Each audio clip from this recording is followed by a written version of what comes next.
రారాజు సైన్యమందు చేరను, ఆ రాజు దివ్య సేవ చేయను. రారాజు సైన్యమందు చేరను, ఆ రాజు దివ్య సేవ చేయను.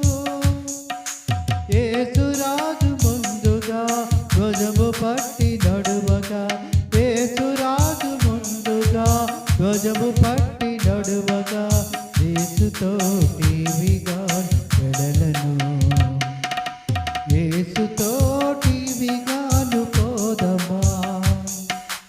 అడ్డుగా వచ్చువై గెల్వను, యుద్ధనాదంబుతో పోదము. విశ్వాస కవచమును ధరించుచు, ఆ రాజు నాట్యమతి నిల్పుచు.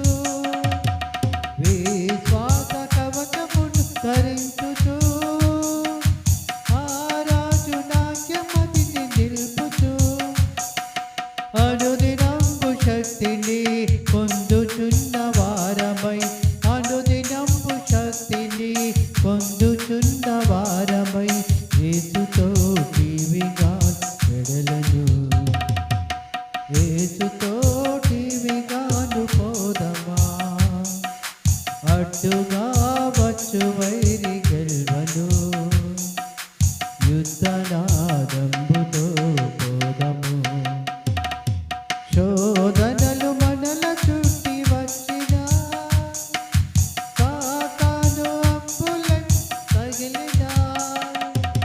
శోధనలు మనల చుట్టి వచ్చినా, సాతాను అంబులను తగిలినా. భయము లేదు మనకిక ప్రభు చెంత నుండుము, భయము లేదు మనకిక ప్రభు చెంత నుండుము. యేసుతో టీవిగాను వెడలను, యేసుతో టీవిగాను పోదమా.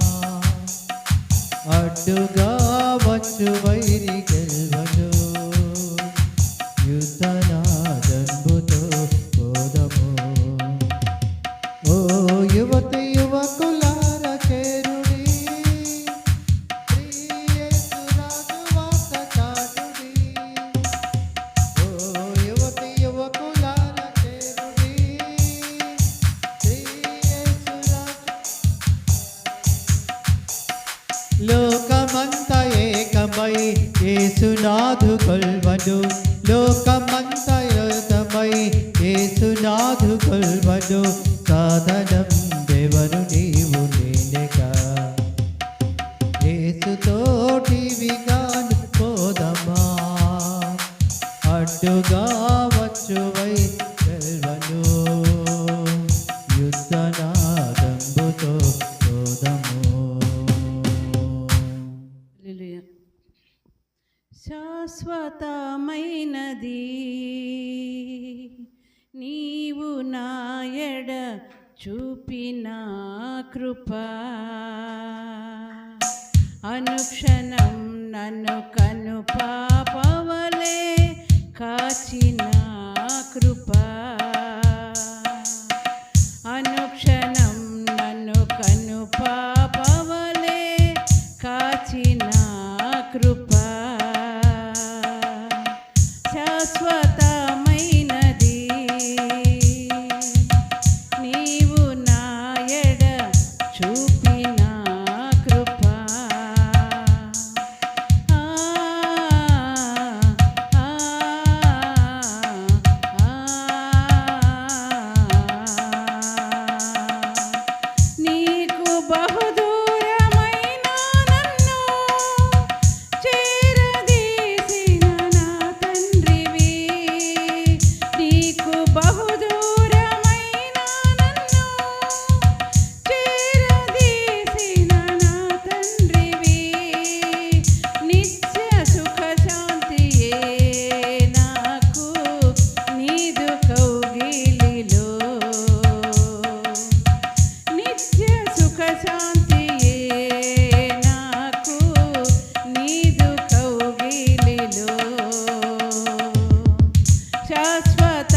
శాశ్వతమైనది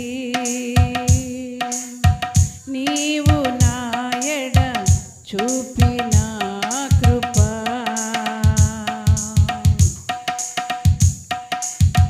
తల్లి తన బిడ్డలను మరచిన నేను మరువలేనంటివి తల్లి తన బిడ్డలను మరచిన నేను మరువలేనంటిని నీదు ముఖ కాంతియే నన్ను ఆదరించేనులే నీదు ముఖ కాంతియే నన్ను ఆదరించేనులే శాశ్వతమైనది నీవు నా ఎడ చూపిన కృప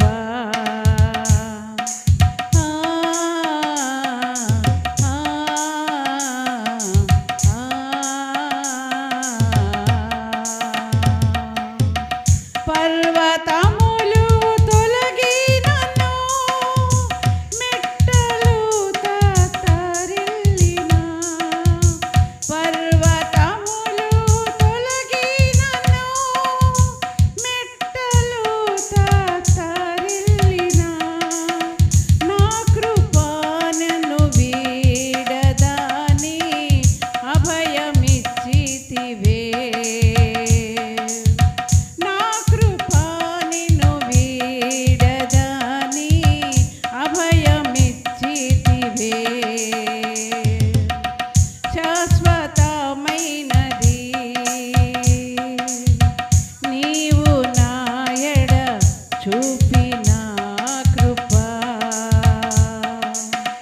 అనుక్షణం నన్ను కను పాపవలే కాచిన కృప అనుక్షణం నన్ను కను పాపవలే కాచిన కృప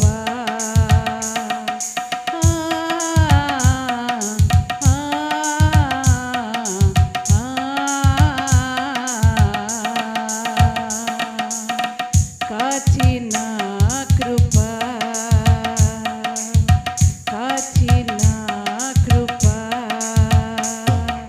థ్యాంక్ యూ నీతిమంతులారా యెహోవాను బట్టి ఆనందగానము చేయుడి స్తుతి చేయుట యథార్థవంతులకు శోభస్కరము సితారాతో యెహోవాను స్తుతించుడి 10 తంతుల స్వరమండలముతో ఆయనను కీర్తించుడి ఆయనను గూర్చి నూతన కీర్తన పాడుడి ఉత్సాహ ధ్వనితో ఇంపుగా వాయించుడి యెహోవా వాక్యము యథార్థమైనది ఆయన చేయనుదంతయు నమ్మకమైనది ప్రియ దేవుని సంఘమా మనమందరం కూడా నిలువబడి ఆంధ్ర క్రైస్తవ కీర్తన పుస్తకంలో నుండి 618వ స్తుతి కీర్తన పాడుతూ ఈ ఆరాధన క్రమాన్ని ప్రారంభించుకుందాం. అందరం నిలబడదాం.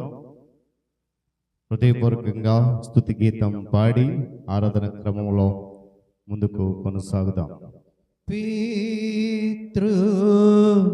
పితృపుత్ర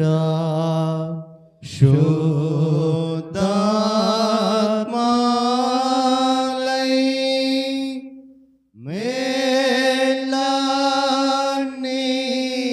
మేళనిచ్చు దేవుని స్తుతించు సర్వ లోకమా స్తుతించు దివ్య సైన్యమా ఆమేన్. సర్వోన్నతుడా సకల ఆశీర్వాదములకు కారణభూతుడా మీ గణనామానికి కృతజ్ఞత స్తుతులు చెల్లిస్తూ ఉన్నాం. నీ ఉచితమైన అపారమైన కృప ప్రేమలతో 9వ మాసంలో చివరి పరిశుద్ధ దినం వరకు కూడా మమ్మను నడిపించిన విధానాన్ని బట్టి స్తుతులు చెల్లిస్తూ ఉన్నాం. నా తండ్రి, గడిచిన దినములన్నిట నీ కృప నీ క్షేమం మా వెంట ఉంచి మా వ్యాధి బలహీనతలో, అనారోగ్య పరిస్థితుల్లో, అలసట సమయంలో నాయన మీరు వెన్నంటి ఉండి మమ్మల్ని బలపరిచి నడిపించిన విధానాన్ని బట్టి స్తుతులు చెల్లిస్తూ ఉన్నాను. మరి దినము నీ సన్నిధిలో చేరి మిమ్మల్ని స్తుతించాలని, మిమ్మల్ని ఆరాధించాలని, మీ నామమును గణపరచాలని మమ్మల్ని అందరినీ మీరు చేరదీసిన విధానం కొరకై స్తుతులు చెల్లిస్తూ ఉన్నాం. ఇదిగో నా తండ్రి, ఇంతవరకు పాటల ద్వారా మీ నామాన్ని స్తుతించగలిగాం నాయన. ఇదిగో పాడిన ప్రతి పాట మీ నామాన్ని గణపరచున్నదని మేము విశ్వసిస్తూ ఉన్నాం. మరి ఈ సమయంలో ఆరాధన క్రమాన్ని మేము ప్రారంభిస్తున్నాం నాయన. ఇది మొదలుకొని చివరి వరకు మీరే అధ్యక్షులుగా ఉండమని వేడుకుంటూ ప్రార్థిస్తూ ఉన్నాం. మీ ఆత్మని ఇక్కడ సంచరింపచేయండి నా తండ్రి. ఈ ఆరాధన సమయంలో ఎలాంటి ఆటంకానికి తావు లేకుండా సమస్యమును నాయన మరి అనుకూలంగా మార్చి మీరే మహిమ ఘనత ప్రభావాలు పొందమని ప్రార్థిస్తున్నాను. చేరవచ్చులని బిడ్డలందరినీ చేతికి అప్పగిస్తున్నాను నాయన. మీరే ఎత్తుపట్టుకు నడిపించి ఆశీర్వదించండి.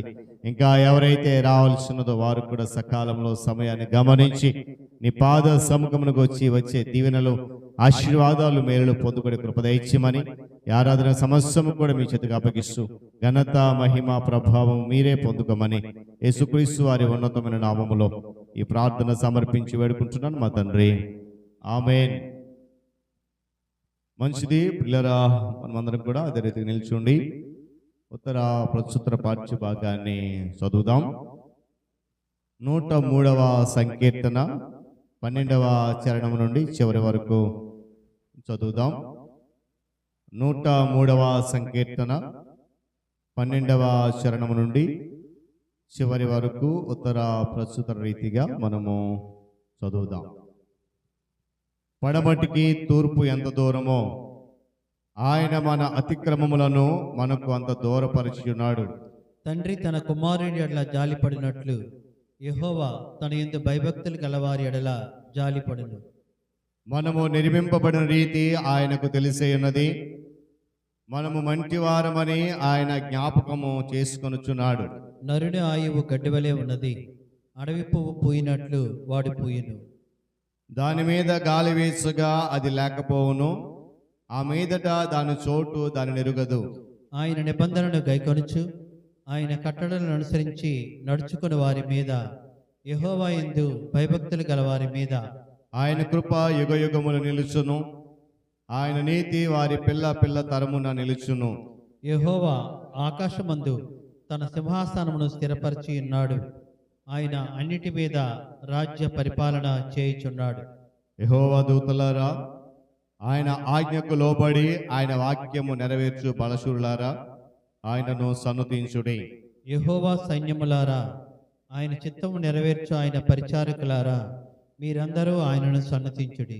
చివరి చరణం కలిసి చదువుదాం. యెహోవా ఏలుచుండు స్థలములన్నిటిలోనున్న ఆయన సర్వకార్యములారా, ఆయనను స్తుతించుడి. నా ప్రాణమా యెహోవాను సన్నుతించుము. దేవుడు తన పరిశుద్ధ లేఖన మాటను మన కొరకు దీవించును గాక. పిల్లరా, మనమందరం కూడా తెరిచి నిల్చుండి మనందరికీ వచ్చిన పాట, తెలిసిన పాట ఆంధ్ర క్రైస్తవ కీర్తనలో నుండి 26వ పాట రండి ఉత్సాహించి పాడుదుము. మనందరికి వచ్చి కనుక కలిసి పాడుతూ దేవుణ్ణి స్తుతిస్తూ ఆరాధన క్రమంలో ముందుకు వెళ్దాం. ఆంధ్ర క్రైస్తవ కీర్తన పుస్తకం నుండి 26వ పాట. రండి ఉత్సాహించి పాడుదము, రక్షణ దుర్గము మన ప్రభువే. రండి కృతజ్ఞత స్తోత్రముతో రారాజు సన్నిధి కేగుదము. సత్ప్రభు నామము కీర్తనలన్ సంతోషగానము చేయుదము. రండి ఉత్సాహించి పాడుదము, రక్షణ దుర్గము మన ప్రభువే. మన ప్రభువే మహాదేవుండు, ఘనమహాస్యము గలరాజు. భూమ్యాగాధపు లోయలను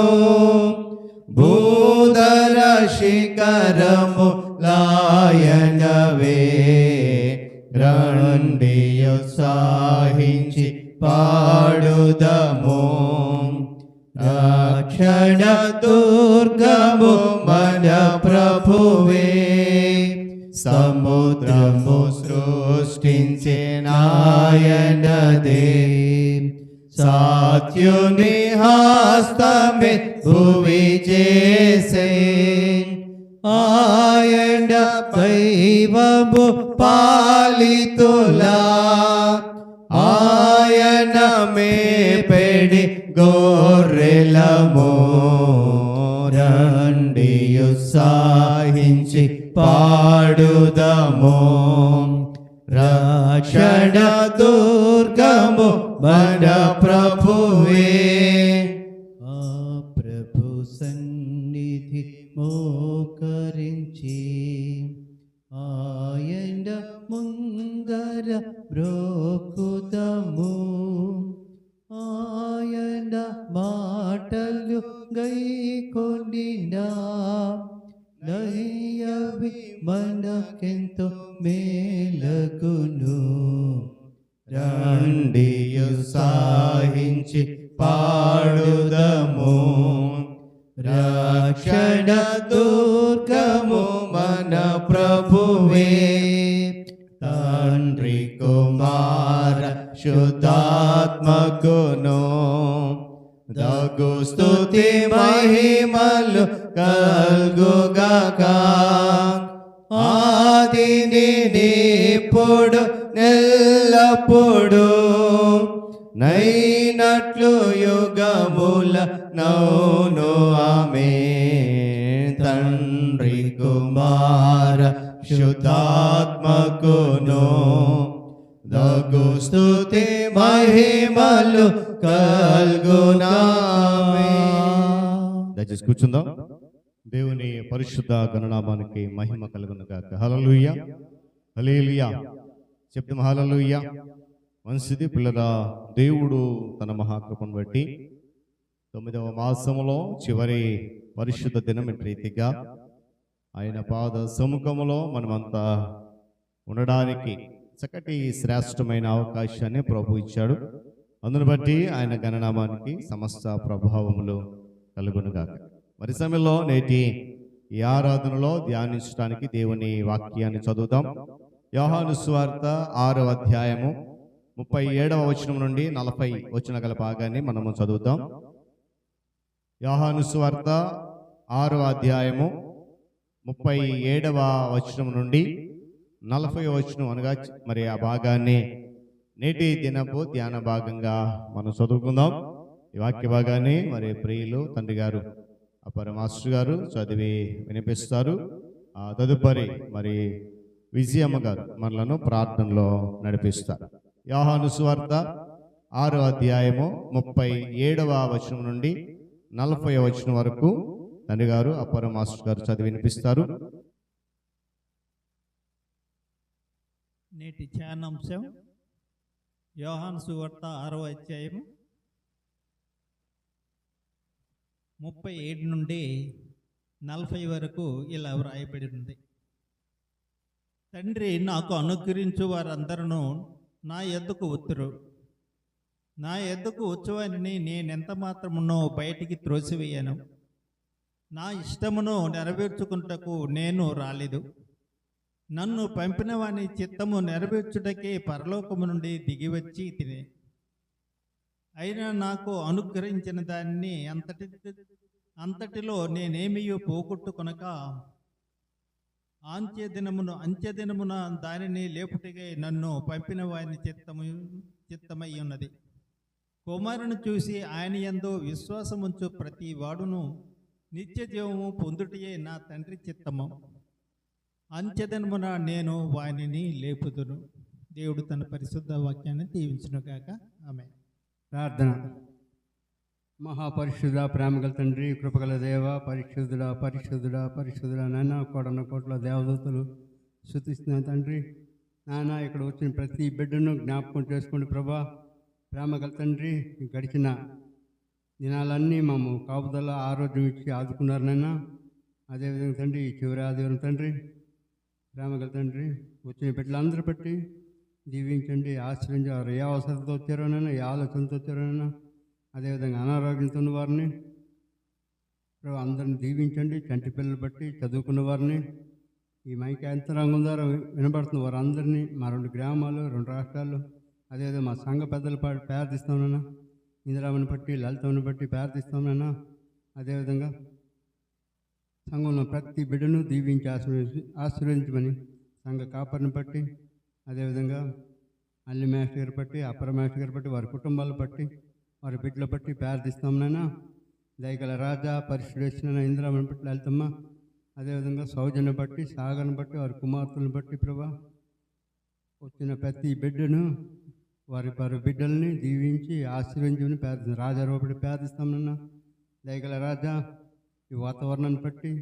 ఆయన ఇంతవరకు నన్ను మీరు నడిపించిన విధానాన్ని బట్టి మీకే వందనాలు స్తుతులు స్తోత్రం చెల్లిస్తూ ప్రభా ఇంకా రానన్ని బిడ్డల త్వరలో వచ్చేటట్టు సహాయం చేయమని, అదేవిధంగా తండ్రి మన కోరడ ప్రశాంతను బట్టి ప్రార్థిస్తామన్నా, ఆ బిడ్డ ఎంతగానో ఆశతో వచ్చి నాన్న వారి కుటుంబం రక్షించబడే అటు కృప అనుగ్రహించండి అన్న. దయగల రాజా పరిశుద్ధుడు వచ్చినన్న మా కొరసవాడ గ్రామాన్ని బట్టి ప్రార్థిస్తానన్న. ఏ ఒక్కరిని నశించి ఇష్టం లేదు, అందరినీ దీవించి ఆశీర్వదించి తప్పుల నుండి క్షమించమని చిన్న ప్రార్థనమని బ్రతిమాలి అడుగుడుకున్నాం తండ్రి, ఆమేన్. వాక్య భాగము చదివి వినిపించినటువంటి తండ్రి గారు అప్పర మాస్టర్ గారికి, ప్రార్థనలో నడిపించిన ధనంజయ్ గారికి, ఇరువురికి ప్రభు నామములో వందనాలు తెలియజేస్తున్నాను. అందరం లేచి నిలబడదాం, స్తుతి ఆరాధనకు వెళ్దాం. దేవుడు మనకిచ్చినటువంటి మరొక శ్రేష్టమైన తరుణములో దేవుని నామాన్ని స్తుతిస్తూ ఆరాధిస్తూ వాక్య ధ్యానం కొరకు సిద్ధపడదాం. ప్రతి ఒక్కరు కూడా నిలబడదాం. నిలబడి తల వంచి కళ్ళు మూసుకొని మరెక్కడా కూడా ఆలోచన చేయకుండా కేవలము దేవుని సన్నిధిలో మనం ఎందుకు ఇక్కడికి వచ్చాము, తదుపరి ఏం చేయబోతున్నాం అనేటువంటి అంశాలపై దృష్టి కేంద్రీకరించి స్తుతి ఆరాధనలో పాలుభాగస్లోదాం. మరి సమయంలో రాజేశ్వరి వచ్చి స్తుతి ఆరాధన నడిపిస్తారు. వారితో పాటు మనం కూడా దేవుని నామాన్ని స్తుతిద్దాం. పాట వస్తే కనుక పాడదాం, చప్పట్లు కొడుతూ ప్రభు నామాన్ని సంతోషంగా స్తుతి చేద్దాం. స్తుతి ఆరాధనలోకి వెళ్ళిపోదాం. లెక్కించాలేని స్తోత్రముల్ దేవా ఎల్లప్పుడు నే పాడెదన్. లెక్కించాలేని స్తోత్రముల్ దేవా ఎల్లప్పుడు నే పాడెదన్. ఇంతవరకు నా బ్రతుకులో, ఇంతవరకు నా బ్రతుకులో నీవు చేసిన మేలకై లెక్కించలేని స్తోత్రముల్ దేవా ఎల్లప్పుడు నే పాడెదన్. దేవా ఎల్లప్పుడు నే పాడెదన్. ఆరాధన ఆరాధన ఆరాధన ఆరాధన ఆరాధన స్తుతి ఆరాధన ఆరాధన స్తుతి ఆరాధన. లెక్కించలేని స్తోత్రముల్ దేవా ఎల్లప్పుడు నే పాడెదన్. దేవా ఎల్లప్పుడు నే పాడెదన్. నా ప్రియ తల్లి, నువ్వే కష్టంలో ఉన్నా, ఏ స్థితిలో ఉన్నా, నీ హృదయానికి దేవునికి అర్పించు. ప్రతి క్షణం దేవుని యందు ఆసక్తితో కనిపెట్టు. నీ సమస్య ఏదైనా దేవుని మీద పెట్టు. ఆయన నీ ప్రతి అక్కరను తీర్చగలిగిన సామర్థ్యుడు. దానియేలు సింహాల గుహలో ప్రార్థించినప్పుడు సింహాల నుంచి తప్పింపబడినాడు. దానియేలునే కాపాడినట్లు నిన్ను కూడా దేవుడు నీ కష్టం నుంచి విడిపింపగలిగిన సామర్థ్యుడు. నీ ప్రతి అక్కరను ఆయన తీర్చగలిగిన శక్తిమంతుడు. నువ్వు ప్రార్థించి చూడు, నీ ప్రతి అవసరతను తీర్చగలిగిన వాడు. ఎంతటి మొండి సమస్య అయినా ఆయన పరిష్కరించి నీకు సమాధానపరిచి వాటి నుంచి విడిపిస్తాడని నువ్వు నమ్ము. నా ప్రియ తల్లి, నువ్వు ప్రార్థించే ప్రతి ప్రార్థన నీ దేవుడు ఆలకిస్తున్నాడు. కొన్నేళ్ళు ప్రార్థన ఆలకించినట్లు నీ ప్రార్థన కూడా దేవుడు ఆలకిస్తాడు. నువ్వు ఆలకించిన ప్రార్థన, నీ విన్నగించిన మొర ఆయన ఖచ్చితంగా నీకు జవాబిస్తాడు. నీ ఒక హృదయం ఆయన వైపు చూడు. నీ పాదములు ఆయన పాదముల కింద నువ్వు ఎక్కింపలేని కృతజ్ఞత స్తుతులు చెల్లించి చూడు. నీ సమస్త భారము ఆయన తీర్చగలిగిన శక్తిమంతుడు. ఆలస్యమైందని బాధపడుకు. అదు నిన్ను అవమానించుచున్న మనుషుల మధ్య నువ్వు చింతించకు. దేవుని వైపే నువ్వు కనిపెట్టు, ప్రార్థించి చూడు. ఆలస్యం అయిందని ఆక్రందన చెందకు, రోజులు మారావని రోధించకు. ఆలస్యం అయిందని ఆక్రందన చెందకు, రోజులు మారావని రోధించకు. ఆరాధనే ఆరాధనగా మనుగడనే మాధుర్యముగా మలచెను నా దైవం. విడువకు నీ ధైర్యం, మలచెను నా దైవం. విడువకు నీ ధైర్యం.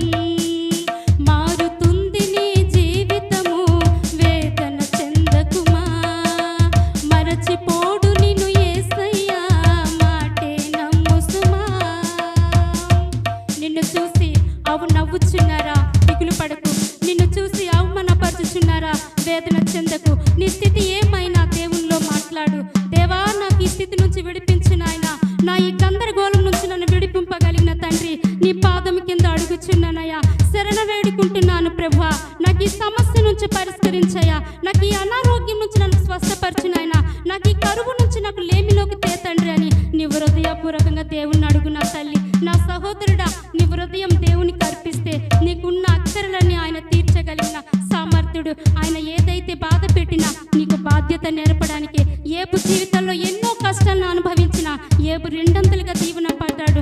నీ జీవితంలో కూడా ఏ పరిస్థితిలో నువ్వు ఉన్నా, ఏ స్థితిలో నువ్వు ఉన్నా, ప్రభు వైపు నీ మనసును త్రిప్పు. నీకేం కావాలో దేవుణ్ణి అడుగు. లోకం వైపు చూసి నీ లోకం నుంచి నువ్వు లక్ష్య పెట్టకు. నీ కేవలం నీ మనసు, ఆలోచన, తలంపు దేవుని యందు నిరీక్షణతో కనిపెట్టు. ప్రార్థిస్తే ప్రతిదీ కూడా విజయమే. ప్రార్థించి సాధించే ఎంతో మంది మన బైబిల్ గ్రంథంలో ఉన్నారు. నీవు కూడా నీ మనసు, నీ ఆలోచన, తలంపు దేవుని యందు పెట్టు. ఆయన ఖచ్చితంగా నీ జీవితాన్ని మారుస్తాడు. ఆయన నీ జీవితంలో అద్భుత ఆశ్చర్య కార్యాలతో నింపుతాడు. నా ప్రియ తల్లి, నీ హృదయాన్ని దేవుడికి ఇస్తావా?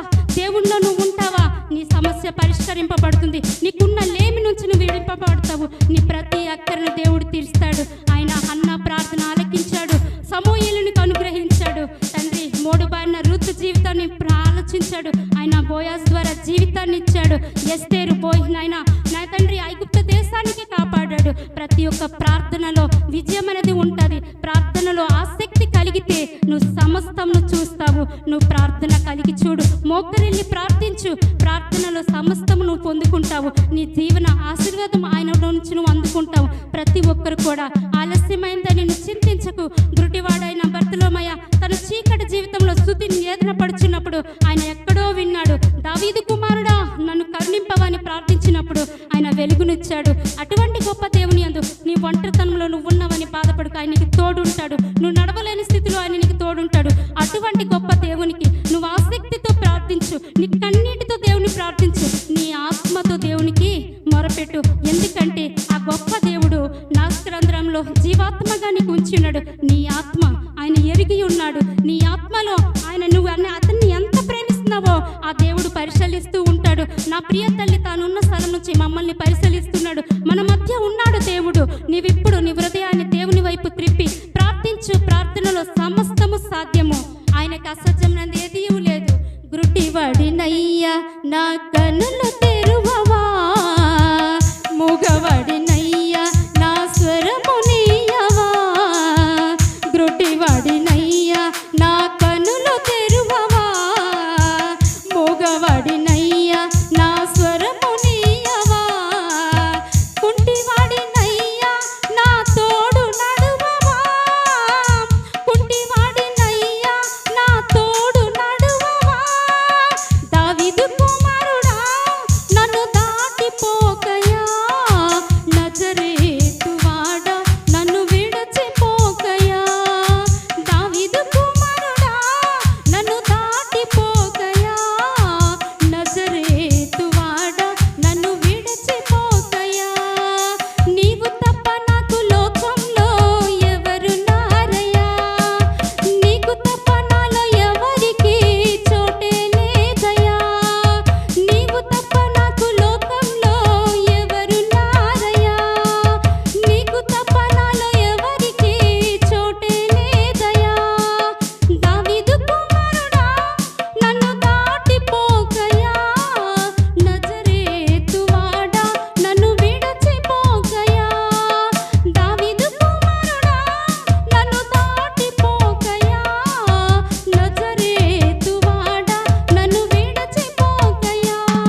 పరిశుద్ధుడివైన మా తండ్రి యేసయ్యా, నీ పాదమునకు వందనములు, స్తుతులు, స్తోత్రములు తండ్రి. మేము చిన్న మందిగా ప్రభువా నిన్ను స్తుతించుకుంటున్నామయ్యా.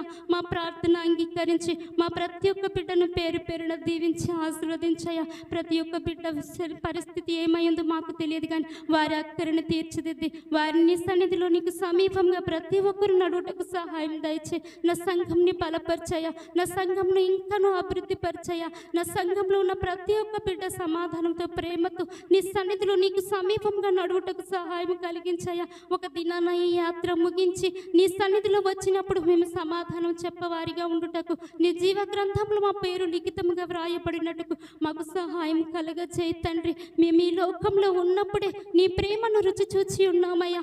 నిన్ను మమ్మలను విడువని ఎడబాయని ఈశ్వర దేవుడు కునుకడు నిద్రపోడు ఇంత గొప్ప దేవాది దేవునికి మేము ఆసక్తితో ప్రార్థించే శక్తిని మాకు కలగజేయ్యా. మేము ప్రార్థనలో ప్రతిదినము ప్రతిదీ కూడా నీ విజ్ఞాపనతో, ప్రార్థనతో, కృతజ్ఞతతో నీ పాదం కింద మేము అప్పగించి వారిలా ఉండుటకు సహాయం కలిగించు తండ్రి. నీలో మేము ఆసక్తితో ప్రతిదీ ఎదుగుగలిగిన వారిగా, నీవే మాకు ఆధారము, ఆశ్రయం, దుర్గం, కేడమని మేము నమ్ముతూ నైనా నీ అందు నమ్మిక కలిగి మేము జీవించుటకు మాకు సహాయం కలగజేయమని, ఈ నా దీన ప్రార్థన నీ పాద సన్నిధికి చేర్చమని, తప్పులుంటే నన్ను మన్నించమని మా ప్రభు అయిన యేసుక్రీస్తు దివ్య నామంలో అతి మిక్కిలి బ్రతిమాలి అడుగుచున్నాము మా పరమ తండ్రి.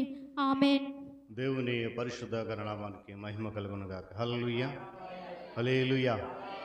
చాలా సంతోషం పిల్లరా. దేవుడు తన మహాకృపను బట్టి 9వ మాసంలో చివరి పరిశుద్ధ దినంలో ఇటు రీతిగా ప్రభు సన్నిధిలో ఉండడానికి చక్కటి శ్రేష్టమైన సమయాన్ని ప్రభు మనకి ఇచ్చారు. అందుని బట్టి ఆయన గణనామానికి సమస్తమైనటువంటి మహిమ ప్రభావములు కలుగునుగాక. చేరవచ్చిన మీ అందరికీ, సంఘ నాయకులైన వారికి, విశ్వాసులకు, మరి మరలా నూతనంగా మన మధ్యలో వచ్చినటువంటి ప్రియులు ప్రశాంత్ గారు, అదేవిధంగా తల్లిగారులు ఇరువురు వచ్చారు. ఒకరు గత దినాల్లో మన మధ్యలో సాక్ష్యం చెప్పారు, రమణమ్మ గారు.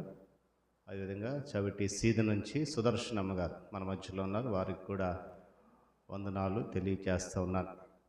దేవుని వాక్యంలోకి మనం వెళ్దాం. చదువుకున్నటువంటి వాక్య భాగం యోహాను సువార్త 6వ అధ్యాయము 37వ వచనం నుండి 40వ వచనం గల భాగము మన మధ్యలో చదవగా విన్నాం. గడిచిన ఆదివారం మనం ఒక అంశాన్ని ధ్యానం చేసాం. మరి మీలో ఎంతమంది గుర్తుందో నాకు తెలియదు, కానీ మన జీవితం పట్ల దేవుని యొక్క చిత్తం ఏంటి? ఈరోజు మరి అంశాన్ని నేను కొనసాగిస్తూ మన జీవితంలో ఉన్న దేవుని చిత్తాన్ని నెరవేరుస్తున్నామా?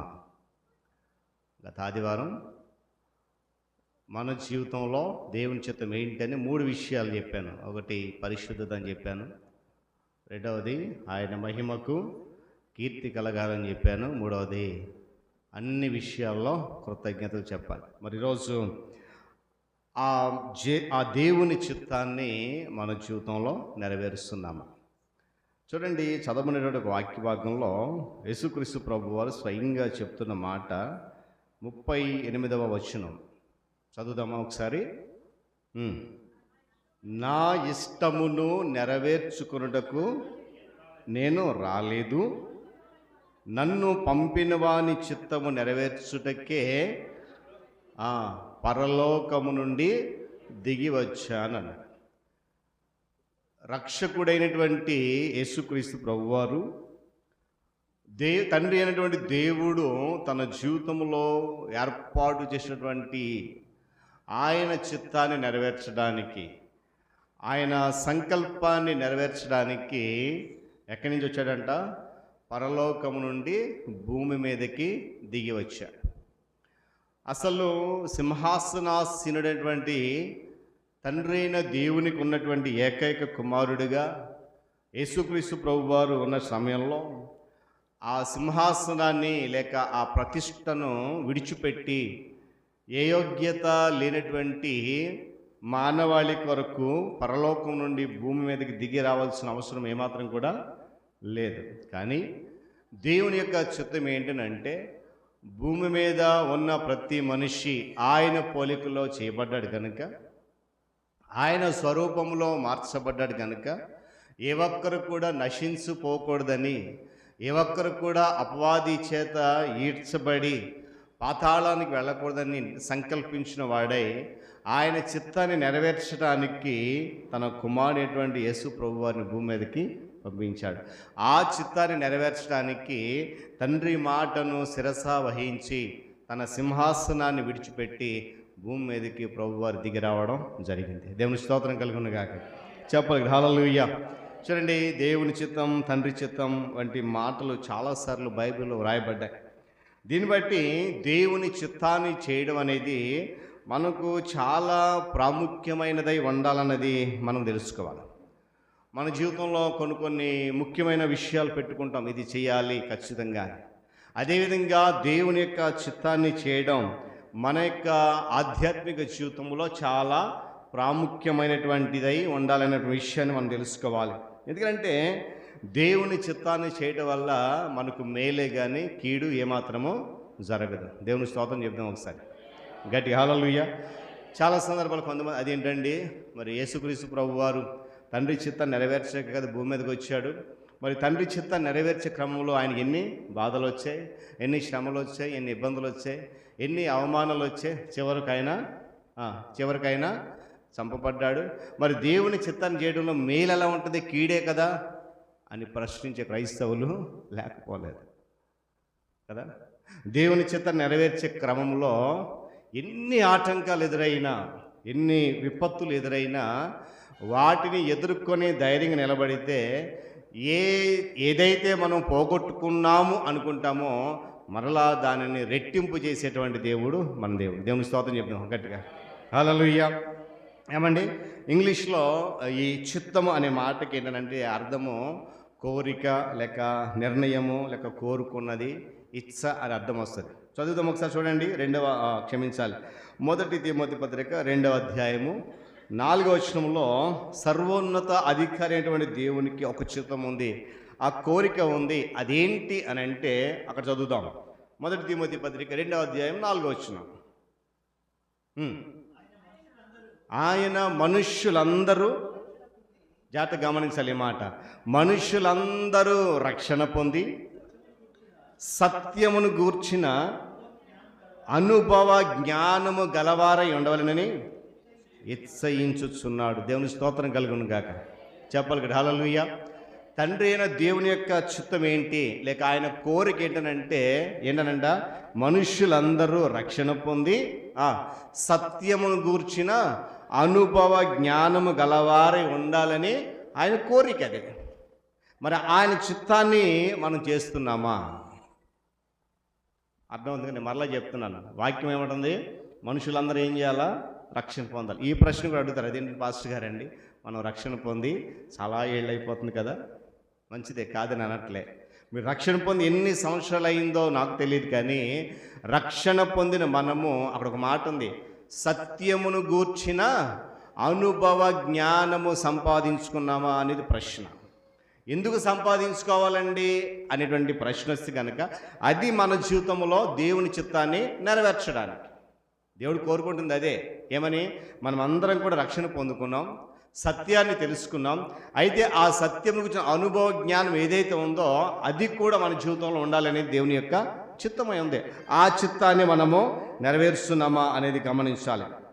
ఇతరులందరికీ కూడా ఈ అనుభవ జ్ఞానాన్ని ఇవ్వడానికే యేసుక్రీస్తు ప్రభువారు భూమి మీదకి వచ్చి ఆయనతో పాటు అనేక మంది శిష్యులను ఏర్పాటు చేసుకుని ఆ సత్యమును కూర్చున్న అనుభవ జ్ఞానాన్ని అందరికీ పంచడానికి యేసుక్రీస్తు ప్రభువారితో పాటు శిష్యులు కూడా పూర్ణాత్మతో ఆ దినాల్లో పని చేశారు.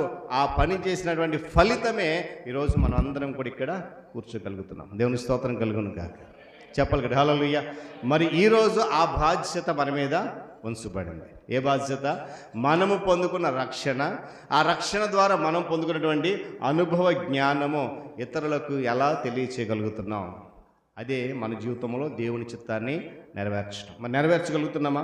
తండ్రి అయినటువంటి దేవుడు ఆయన కోరుకున్న ప్రకారమే తన కుమారుని లోకాన్ని పంపించాడు కనుక ఆయన వచ్చేటప్పుడు ఖచ్చితంగా చెప్తున్న మాట ఏంటంటే, నేను ఈ భూమి మీదకి వచ్చాను, ఎందుకు వచ్చానంటే చాలా స్పష్టంగా రాయబడింది, నా ఇష్టాన్ని నేను నెరవేర్చుకోవడానికి రాలేదు. చాలా స్పష్టంగా చెప్పాడు. ఈరోజు మనమందరం కూడా రక్షణ పొందుకొని బాప్తిస్మ అనుభవంలోకి వచ్చి క్రైస్తవులుగా విశ్వాసులుగా దేవుని సన్నిధిలో ఉన్నామనంటే అది మన ఇష్టాన్ని నెరవేర్చుకోవడానికి ప్రభు మనల్ని పిలవలేదండి. గమనించాలి. మన పాప జీవితాన్ని విడిచిపెట్టి మనమేదో సంపాదించుకోవాలి, పాప జీవితాన్ని విడిచిపెట్టి మనమేదో ఆనందంగా బ్రతకాలి, పాప జీవితాన్ని విడిచిపెట్టి మనము సరాసరి దేవుని రాజ్యం వెళ్ళిపోవాలని కాదు దేవుడు పిలిచింది. మనము రక్షణ పొందింది ఎందుకనంటే మనము పొందుకున్న రక్షణను ఇతరులకు మనము తెలియచేయడానికి. అది దేవుని చిత్తాన్ని నెరవేర్చేటువంటి క్రమం. మరి ఈరోజు మనం అది చేయగలుగుతున్నామా? గమనించాలి ఒకసారి. ఎందుకంటే నేటి దినాల్లో దేవుని చిత్తాన్ని చేసేవారు చాలా తక్కువ మంది, ఎవరు చేయట్లే, చాలా అరుదుగా కనిపిస్తూ ఉన్నారు. యేసుక్రీస్తు ప్రభు వారి యొక్క అనుచరులమని, ప్రభు యొక్క శిష్యులమని, క్రీస్తు బిడ్డలమని చెప్పుకుంటున్న అనేక మందిలో ఎంతమంది తండ్రి చిత్తాన్ని నెరవేరుస్తున్నాం? ఇక్కడ మనం అందరం కూడా చర్చిలోంచి బయటకు వెళ్ళిన తర్వాత ఎవరైనా ఒకవేళ ఇప్పుడు కాకపోయినా రాను దినాల్లో మీరు ఎవరండి అని అడిగితే మనం ధైర్యం చెప్తాం, మేము క్రిస్టియన్స్. ఏమంటామండి?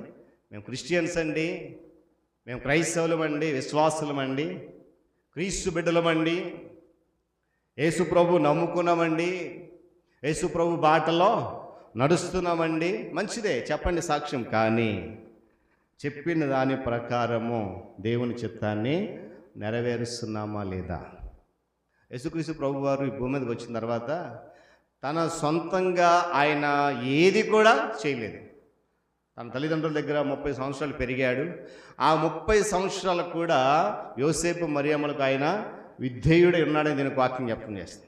ఆ తర్వాత దేవుని పరిచయం ప్రారంభించాడు. 3.5 సంవత్సరాలు సువార్త చేశాడు. ఆ 3.5 దేవుని రాజ్య సువార్త పనులు ఎక్కడ కూడా తనకంటూ ఒక ప్రత్యేకతను ఆయన ఎప్పుడు కూడా సంపాదించుకోలేదు. ఆయన ఎప్పుడైనా ఒకే మాట అన్నాడు, నేను నా తండ్రి పని చేయడానికి మాత్రమే వచ్చాను. మరి రోజు పిలువబడిన అనేక మందిలో ఉన్న మనము ఆ దేవుని చిత్తాన్ని చేస్తున్నామా? నేను మరలా జ్ఞాపకం చేసి ఇప్పటికీ మనం చెప్తే మాట అదే, మేము క్రీస్తు బిడ్డలమండి కదా, మంచిదే.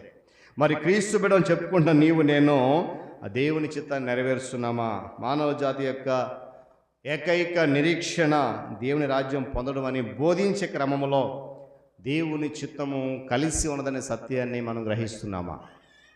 ఈ భూమి మీద ఉన్న ప్రతి మనిషి కూడా ఏదో ఒక రోజు భూమిని విడిచిపెట్టాలి, అందులో ఎలాంటి సందేహము లేదు. అయితే ఏకైక నిరీక్షణ ఏంటనంటే దేవుని యొక్క రాజ్యంలో ఉండాలి, పరలోక రాజ్యంలో ఉండాలి. ప్రభువారు పరలోకం దిగి వచ్చింది ఎందుకనంటే మనలను అక్కడికి తీసుకువెళ్ళడానికి. చూద్దాం ఆ మాట కూడా. అదే యోహాను సువార్త 14వ అధ్యాయం చూడండి ఒకసారి. ప్రారంభోత్సవంలో ఒక చక్కటి మాట అన్నాడు. యోహాను సువార్త 14వ అధ్యాయం, మీ హృదయములను కలవరపడనీయకండి, నా యందు కూడా విశ్వాసం ఉంచండి. ఏమన్నాడు? ప్రారంభ మాటే, మీ హృదయమును ఏం చేయకూడదంట? కలవరపడనీయొద్దు. ఏమన్నాడు? మీ హృదయాన్ని నిబ్బరంగా ఉంచుకోండి, మీ హృదయాన్ని ధైర్యంగా ఉంచుకోండి. ఎందుకంటే నేను తండ్రి దగ్గర నుంచి మీ దగ్గరికి వచ్చాను, మీరందరూ కూడా ఆయన యందు విశ్వాసం ఉంచుతున్నారు, నా యందు కూడా విశ్వాసం ఉంచండి. ఎందుకంటే నేను ఒకానొక దినాన మరల తండ్రి దగ్గరికి వెళ్ళిపోతున్నాను. ఎందుకు వెళ్తున్నానంటే నేను వచ్చిన పని పూర్తి చేశాను, మరలా నేను వెళ్తున్నది ఎందుకంటే నేను ఇక్కడ ఏ పని అయితే పూర్తి చేశానో ఆ పని మీ మీద ఉంచి మీరు ఆ పని ముగించిన తర్వాత మరలా నాతో పాటు అక్కడ ఉండాలి. అందుకే ఆ మాట చూడండి, చదవండి ఒకసారి మాట. 3వ వచనం, నేను వెళ్ళి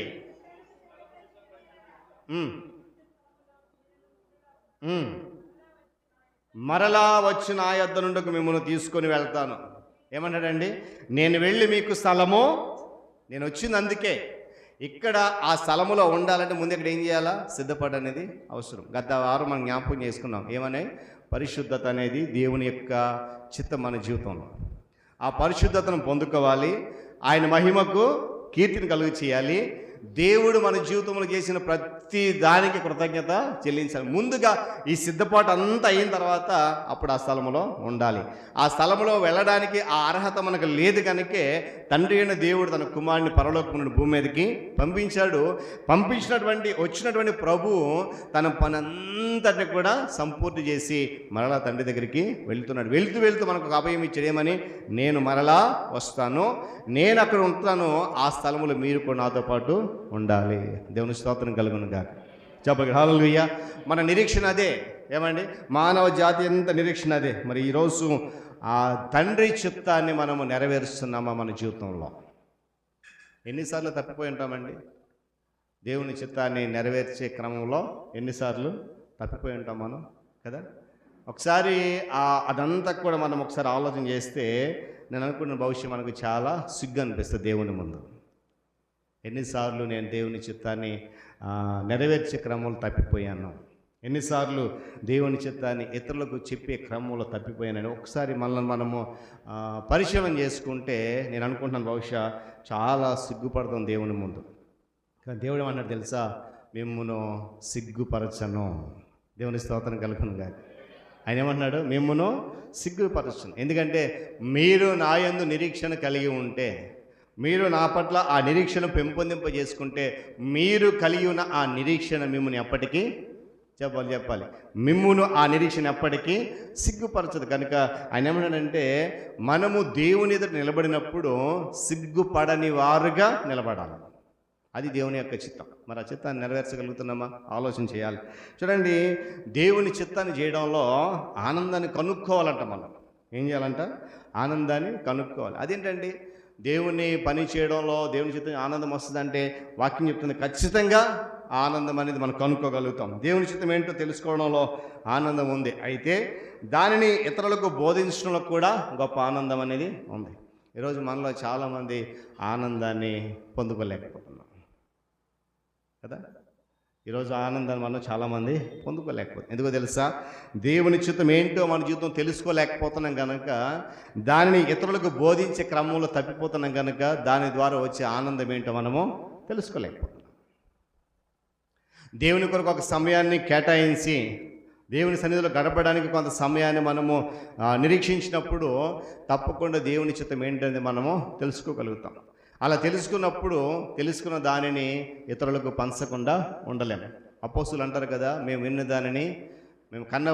వాటిని సాక్ష్యము చెప్పక ఉండలేము కదా. మరి ఈరోజు ఎందుకు ఈ మాట జ్ఞాపకం చేస్తానంటే, దేవుని చిత్తాన్ని చేయడంలో ఆనందం ఉంది. అసత్యాన్ని గమనించాలి. తన తండ్రి గురించి ప్రజలకు బోధించడంలో, తన తండ్రి మార్గాన్ని ప్రజలకు సూచించడంలో యేసుక్రీస్తు ప్రభువారు ఆనందాన్ని పొందుకున్నాడు. అందులో ఎలాంటి సందేహం లేదు. అది ఆయనకు ఆహారం అంటే దీనికి వాక్యం జ్ఞాపకం చేస్తుంది. చూద్దాం. అది కూడా అదే యోహాను సువార్త 4వ అధ్యాయం 34వ వచనంలో మనందరికీ బాగా సుపరిచితమైనటువంటి అధ్యాయం అది. ఎందుకంటే వాస్తవానికి యోహాను సువార్త 4వ అధ్యాయం అనగానే అందరికీ చాలా వెంటనే గుర్తుకొచ్చే మాట ఏంటనంటే, చెప్పండి, నేను అడిగిన ప్రశ్న చెప్పండి. యోహాను సువార్త 14వ అధ్యాయం, యోహాను సువార్త 4వ అధ్యాయం అనగానే మనకు వెంటనే గుర్తుకొచ్చే అంశం ఏంటంటే సమరయ స్త్రీ. అందులో చాలా శ్రేష్టమైనటువంటి లోతైన మర్మాలు ఉన్నాయి. ఇప్పుడు చదవండి, 4వ అధ్యాయం 34వ వచనం చదవండి. ఏమన్నాడంట? గమనించాలి. నేను ఎందుకు మాట చెప్తానంటే, తండ్రి యొక్క రాజ్యాన్ని, తండ్రి పనిని చేయడంలో, ప్రజలకు దానిని సూచించడంలో అది యేసుక్రీస్తు ప్రభు వారికి ఆనందాన్ని ఇచ్చింది. ఎందుకంటాడా? చదవండి. వారిని చూచి జాతి గమనించాలి. ఇక్కడ నన్ను పంపిన వాని చిత్తము నెరవేర్చుటయు, చెప్పాలి, చదవాలి. ఆయన పని తుదముట్టించుటయు నాకు ఆహారమై ఉంది. దేవుని స్తోత్రం కలుగును గాక. చెప్పాలి కదా. హల్లెలూయా. ఏమనంటే, నన్ను పంపిన వాని చిత్తము నెరవేర్చడం, ఆయన పనిని తొడముట్టించడమే నాకు ఆహారం, మరొకటి నాకు లేదు. ఆ ఆనందాన్ని ఆయన పొందుకున్నాడు. ఈరోజు ఆ ఆనందాన్ని కనుక్కునే విధానంలో మనం కూడా ప్రయాణించాలనేది దేవునికి వాక్యం చెప్తున్న మాట. యేసుక్రీస్తు ప్రభువారు చేసినట్లే మనము కూడా చేయడం ద్వారా, అంటే ఆయన తండ్రి నుండి ఏదైతే మనకు నేర్పించాడో వాటిని మనము బోధించడం ద్వారా, నేర్చుకోవడం ద్వారా మనము కూడా నిజమైన ఆనందాన్ని, సంతోషాన్ని పొందుకోవచ్చు. నేను ఒక మాట చెప్తాను. ఈరోజు మనకి మంచి ఆరోగ్యం ఉండొచ్చు, మన కుటుంబం అంతా చాలా నెమ్మదిగా సమాధానంగా ఉండొచ్చు, మనకు తరతరాలు కూర్చొని తరగనటువంటి ఆస్తిపాస్తులు ఉండొచ్చు, ఎప్పుడు కూడా మనల్ని ప్రేమగా పలికిన బంధువులు అనేక మంది ఉండొచ్చు. కానీ వారు ఎవ్వరూ అవేవి ఇవ్వలేనటువంటి నిజమైన ఆనందము ఎక్కడొస్తుందంటే కేవలము దేవుని దగ్గర మాత్రమే వస్తుంది. దేవుని స్తోత్రం కలుగును గాక. గట్టి చెప్పి హల్లెలూయా. ఈ సత్యాన్ని మనం ఒప్పుకోక తప్పదు. మనకి ఎన్ని ఉన్నా, ఎంతమంది బంధువులు ఉన్నా, ఎంత పేరు ప్రఖ్యాతులు ఉన్నా, నిజమైన ఆనందం ఎక్కడొస్తుందంటే దేవుని చిత్తాన్ని నెరవేర్చినప్పుడే. చూడండి, చాలామంది ఇప్పుడు ఆస్తిపరులు, లక్షాధికారులు, కోట్లకు పడగలెత్తిన మనుషులు వాళ్ళు సమాధానంగా బ్రతుకుతున్నారన్న ఆ మాట చాలా సందర్భాల్లో వినం.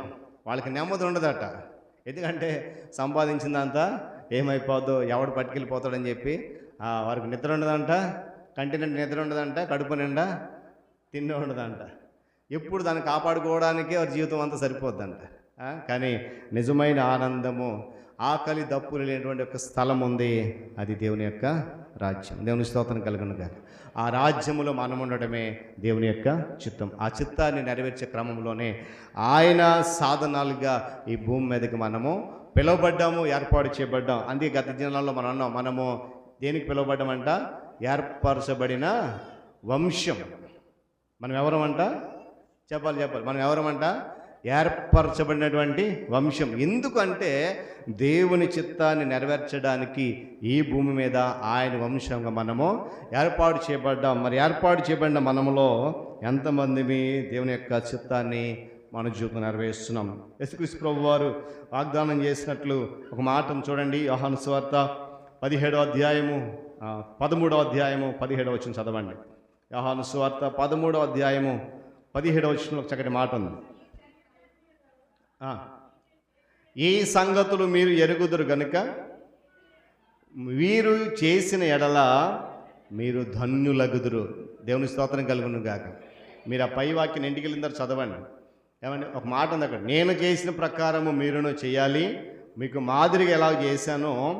దాసుడు తన యజమానుడి కంటే గొప్పవాడు కాదు, పంపబడిన వాడు తన్ను పంపబడిన వాడి కంటే గొప్పవాడు కాడని మీతో నిశ్చయంగా చెప్పు. ఈ సంగతులన్నీ మీకు తెలుసు గనక వీటిని మీరు చేస్తే ఏమన్నాడు? ధన్యులు. నేను నా తండ్రి ఏదైతే చెప్పాడో, నా తండ్రి ఉద్దేశం ఏదైతే ఉందో, ఆయన సంకల్పం ఏదైతే ఉందో అది నేను చేశాను కనుక వీటిని మీరు చూస్తున్నారు, ఎరిగి ఉన్నారు కనుక మీరు కూడా ఇవి చేస్తే మీరేమవుతారు? ధన్యులు అవుతారు. దేవుని స్తోత్రం కలుగును గాక. గట్టి చెప్తా హల్లెలూయా. రెండవది ఏంటంటే దేవుని యొక్క చిత్తాన్ని, ఆనందాన్ని కనుక్కుని ఆ పొందుకున్న ఆనందాన్ని కాపాడుకోవాలి కడ వరకు. నేను మళ్ళీ జ్ఞాపకం చేస్తాను. దేవుని చిత్తాన్ని చేయడంలో ఆనందం కనుక్కోవాలి. ఆనందాన్ని కనుక్కుని పొందుకున్న తర్వాత ఆ పొందుకున్న ఆనందము ఏం చేయాలంట? కాపాడుకోవాలి. ఎలా కాపాడుకోగలమంటే దేవుని యొక్క చిత్తాన్ని ఎప్పుడు కూడా నెరవేరుస్తుండే మనము. చూడండి, మనం చదివినటువంటి ఉత్తర ప్రచుత్ర పాఠ్య భాగాల్లో 103వ సంకీర్తన 21వ చరణం చదవండి ఒకసారి. యెహోవా సైన్యములారా, చూడండి జాగ్రత్తగా గమనించాలి మాట. యెహోవా సైన్యములారా, ఆయన చిత్తము నెరవేర్చు ఆయన పరిచారకులారా. చాలండి. ఏమన్నాడండి? ఆయన చిత్తాన్ని నెరవేర్చు పరిచారకులు, ఆయన సైన్యం. ఎవరనంటే భూమి మీద మనమే ఆయన సైన్యము. గడిచిన దినాల్లో మనం ధ్యానం చేశాం. దేవుని యొక్క సైన్యములో మనము భాగస్థులం అన్న అంశాన్ని ధ్యానం చేశాం. ఆయన సైన్యము మనమే, ఆయన పరిచారకులము మనమే. అక్కడ ఒక మాట ఉంది, ఆయన చిత్తము నెరవేర్చు పరిచారకులారా అన్నాడు. కనుక ఆయన చిత్తాన్ని నెరవేర్చున్నప్పుడు ఆనందాన్ని మనం కడ వరకు కూడా కాపాడుకోగలుగుతాం. నేను ఇందాక జ్ఞాపకం చేసినట్లుగా మనకున్న ధనము మనకి ఆనందాన్ని ఇవ్వచ్చాము, కానీ ఆ ఆనందాన్ని కడ వరకు ఉంచుతుందండి. ఒక సంవత్సరం ఉంటుంది, 2 సంవత్సరాలు ఉంటుంది ఆ ధనము, తర్వాత అయిపోతుంది. ఆ ధనం అయిపోయిన వెంటనే మనం ఉన్న ఆనందం కూడా దానితో పాటే కోల్పోతాం కదా.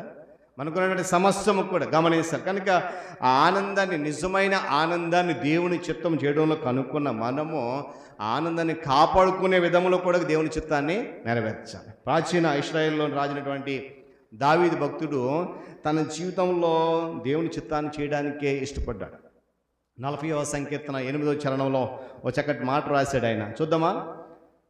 ఆయనకు వ్యతిరేకంగా అనేక కష్టాలు వచ్చాయి, ఆయనకు వ్యతిరేకంగా శత్రువులు ఎంతోమంది గుమిగూడారు, ఆయనకు ఎన్నో ఒత్తిడులు వచ్చాయి, ఎన్నో ఇబ్బందులు వచ్చాయి. అయినా కూడా ఇలా చెప్పడానికి ఆయన ప్రేరేపించబడ్డాడు. చదవదండి. నా దేవా, నీ చిత్తము నెరవేర్చుట నాకు సంతోషము, నీ ధర్మశాస్త్రము నా ఆంతర్యములో ఉన్నది. దేవుని స్తోత్రం కలుగునుగా. చెప్పలు హల్లెలూయా. గొర్రెలు కాస్తున్నటువంటి దావీదును దేవుడు రాజుగా నియమించిన తర్వాత ఎంతోమంది శత్రువులు, ఏమండి, చుట్టూ కూడా శత్రువులే, అందరినీ జయించడానికి దేవుడు శక్తిని ఇచ్చాడు. ఎన్నో ఇబ్బందులు వచ్చాయి, కష్టాలు వచ్చాయి, ఒత్తిడి వచ్చింది. అయినా కూడా తన హృదయంలో ప్రేరేపించబడిన మాట ఏంటనంట, నా దేవా, నీ చిత్తము నెరవేర్చుట నాకు సంతోషము. మరి ఈ మాట మనం చెప్పగలుగుతున్నామా? ఈరోజు మనం ఆ మాట చెప్పగలుగుతున్నాం? ఆలోచన. ఎన్ని ఒత్తిడులున్నా, ఎన్ని ఇబ్బందులున్నా, ఎన్ని కష్టాలు వచ్చినా దావీదు మాట చెప్పడానికి ఇష్టపడ్డాడు. మరి రోజు చిన్నపాటి కష్టం వస్తే మనము దేవుని సన్నిధికి దూరం అయిపోతూ ఉంటాం. చిన్నపాటి శ్రమ వస్తే మోకరించి కన్నీళ్ళు కారుస్తూ దేవుని ప్రశ్నలు ఇస్తూ ఉంటాం ప్రార్థనలో కదా. కష్టం వచ్చినప్పుడు ప్రార్థన చేస్తాం. ప్రార్థన చేసినప్పుడు నాకు తెలిసినంత వరకు నేను అనుకుంటున్నాను, ఆ కష్టం వచ్చినప్పుడు మనం ప్రార్థన చేసేది ఎందుకు వచ్చింది అనే ప్రశ్న తప్ప, వచ్చిన కష్టాన్ని బట్టి దాని వెనక్కున్న ఫలితం ఏంటో దాని గురించి మనం ఎప్పుడు దేవుణ్ణి అడగం. నాకు ఎందుకు వచ్చింది, నాకు ఎందుకు రావాలి, నేనేం చేశాను, ఇలాంటి ప్రశ్నలు అడుగుతాం ప్రార్థనలో దేవుణ్ణి. అవునా కదా? గమనించాలి. ఇక్కడ దావీదు తన జీవితంలో కష్టం వచ్చింది, చాలా ఒత్తిడి. ఆయనకు కూడా ఒక మాట అన్నాడు, ఇంత క్లిష్ట పరిస్థితుల్లో కూడా నీ చిత్తం నెరవేర్చడమే నాకు సంతోషం. మరి ఈరోజు ఆ మాట మనం చెప్పగలిగితే దేవుడు మనకిచ్చిన ఆనందాన్ని మనం చివరి వరకు కాపాడుకోగలుగుతున్న విషయాన్ని నేను జ్ఞాపకం చేస్తాను. చూడండి, దేవుని చిత్తం నెరవేర్చాలనేది దావీదు యొక్క ఆత్మలో, దేవుని యొక్క మనస్సులో ఉంది. దేవుని సేవించడంలో ఆయనకున్నటువంటి నిత్య నూతనమైన ఆనందం యొక్క రహస్యము కూడా అదే. చూడండి, దేవుని చిత్తాన్ని చేయడానికి దావీదుకి ఏమాత్రం కష్టం అనిపించలేదంటండి. దేవుని చిత్తం చేయడానికి దావీదుకి ఎప్పుడు కష్టం అనిపించలేదంట.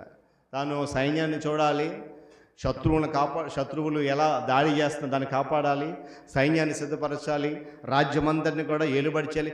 ఇలాంటి పరిస్థితుల్లో కూడా దేవుని చిత్తాన్ని ఎప్పుడు కూడా దావీదు అలక్ష్యము చేయలేదు. మనం ఎంత ఖాళీగా ఉన్నా కూడా దేవుని చిత్తాన్ని నెరవేర్చలేం కదా. మనకు ఎంత ఖాళీ సమయం దొరికినా, ఎంత తీరుబడి ఉన్నా కూడా దేవుని చిత్తాన్ని నెరవేర్చడానికి ఇష్టపడదు. కానీ దావీదు కష్ట సమయంలో, తీరిక లేని సమయంలో, ఏమండి, నేను మరలా జ్ఞాపకం, ఒక పక్క రాజ్యం ఏలుబడి చేయాలి, ప్రజల యొక్క సుఖభోగాలు చూడాలి, శత్రువులు ఏ విధంగా దాడి చేస్తే కనిపెట్టాలి, ఆ యుద్ధం కొరకు సైన్యాన్ని సిద్ధపరచాలి, ఇవన్నీ చూసుకుంటూనే దేవుని సమయాన్ని దేవునికి కేటాయించాడు. అందుకే అంటున్నాడు, నీ చిత్తం నెరవేర్చడమే నాకు సంతోషం. మరి ఈరోజు ఆ సంతోషాన్ని మనం పొందుకుంటున్నామా?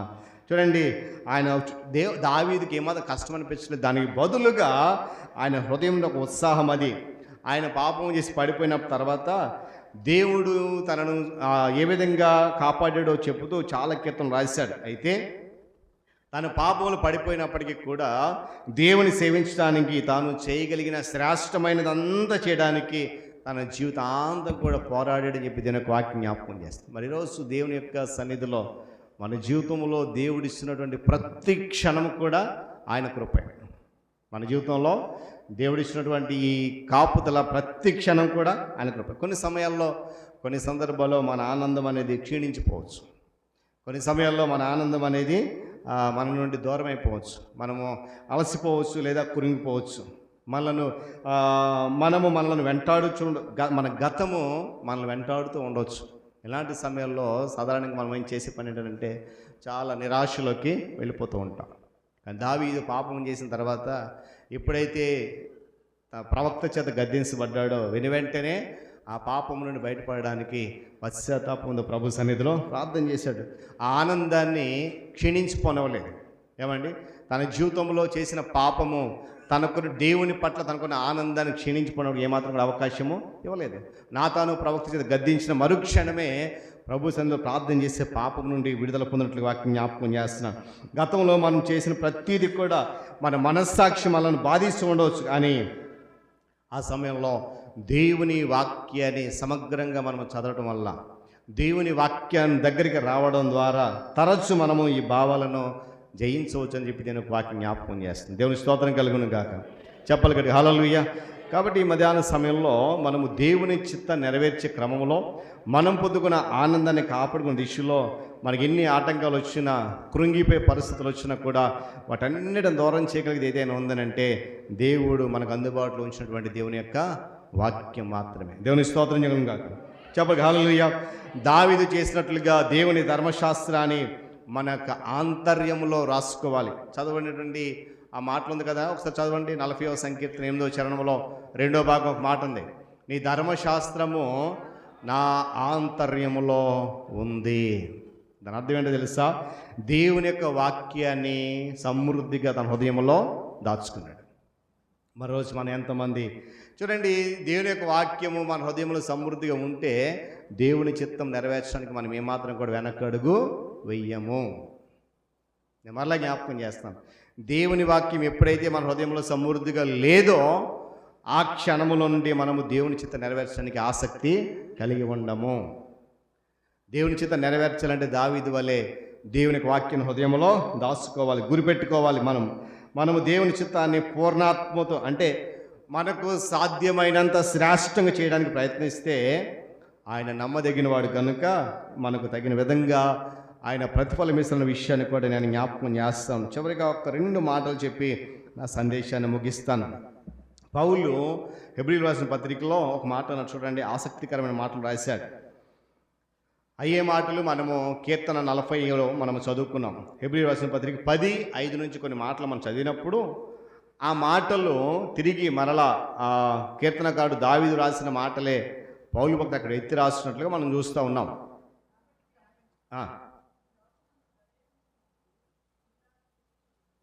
చదవండి.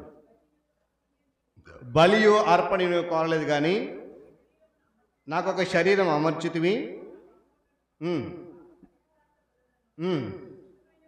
నీకు ఇష్టమైన కావు. చూడండి, ఈ మాటలే ఏమని కీర్తనకారుడు మాటలు ఇక్కడ ఆయన యేసుక్రీస్తు ప్రభు వారికి అన్వయించి రాసిన సందర్భం చూస్తున్నాం. అలా చేస్తూ ఉన్నాడు పౌలు. యేసుక్రీస్తు ప్రభు వారు తన తండ్రికి ఎంత సన్నిహితంగా ఉండేవాడో సూచించాడు. అలాగే తండ్రి అయిన దేవునికి ఏదైతే ప్రీతికరమైన పనో అది మాత్రమే ప్రభువారు చేయడానికి ఇష్టపడ్డాడు. ఆయన ఏమి చేయమని చెప్పాడో అది మాత్రమే చేశాడు.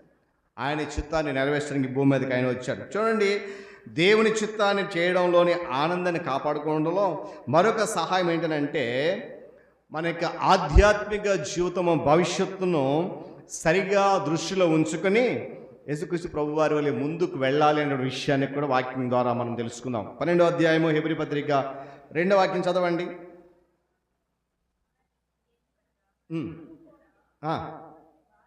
ప్రతి భారమును విడిచిపెట్టి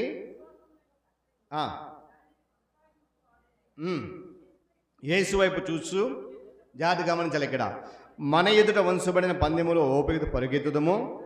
చూడండి, ఇక్కడ ఆయన అనగా యేసుక్రీస్తు ప్రభువారు తన ఎదుట వంచబడిన ఆనందం కొరకై అవమానం నిర్లక్ష్యపెట్టి సిలువను సహించి దేవుని సింహాసనం యొక్క కుడి పార్శ్వమున ఆసీనుడై ఉన్నాడు. ఇందాక మన వాక్య భాగం చదివాం. ఏమాట అది?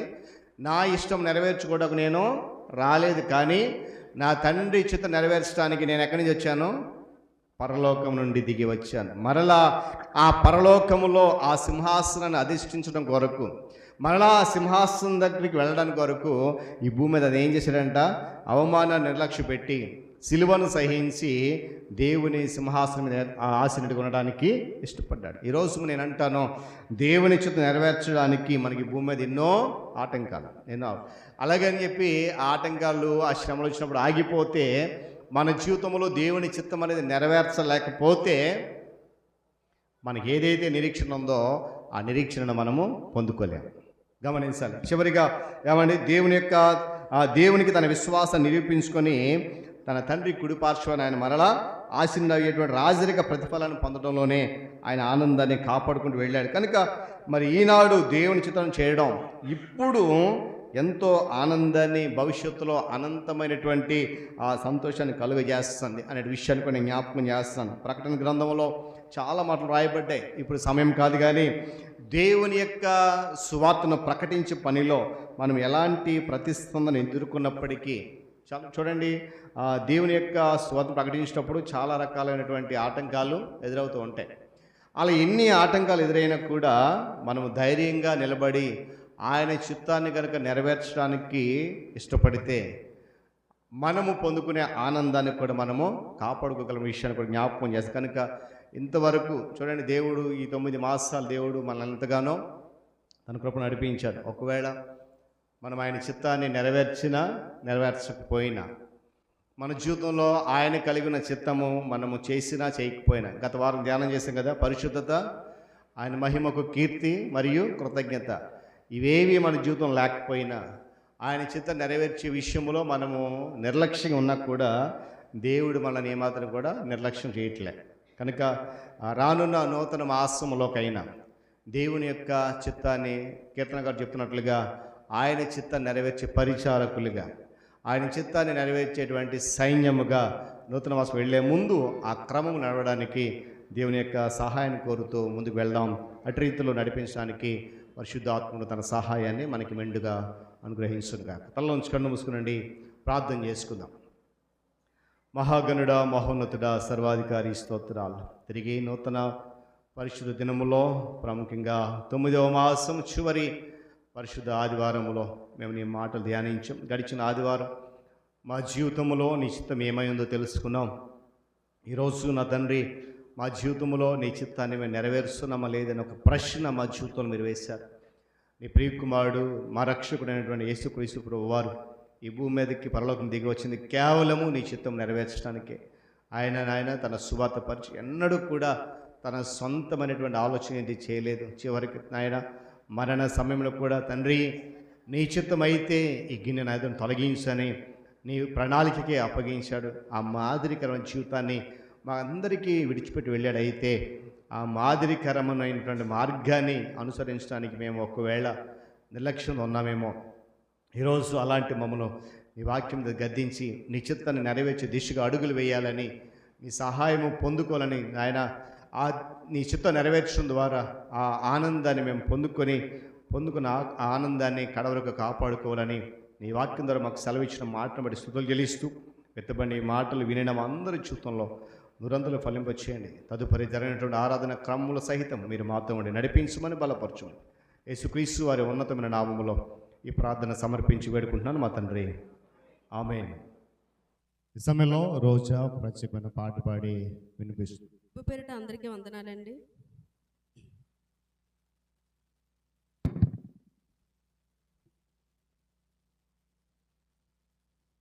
వెండి బంగారములు నాకు అలదు, పేరు ప్రఖ్యాతులు నాకు అలదు. వెండి బంగారములు నాకు అలదు, పేరు ప్రఖ్యాతులు నాకు అలదు. ఇహ భోగ భాగ్యాలు నాకు అలదు, ఇహ భోగ భాగ్యాలు నాకు అలదు. సిరి సంపదల ఆశ నాకు లేదు, సిరి సంపదల ఆశ నాకు లేదు. నీ పాద సేవే నాకు చాలు, నీ పాద సన్నిధే నాకు చాలు. స్తుతి నీకే నా ప్రభు, స్తుతి నీకే నా ప్రభు.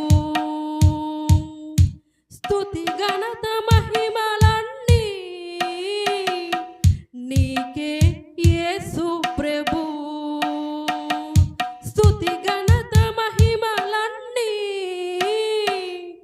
నీకే యేసు ప్రభు. స్తుతి నీకే నా ప్రభు.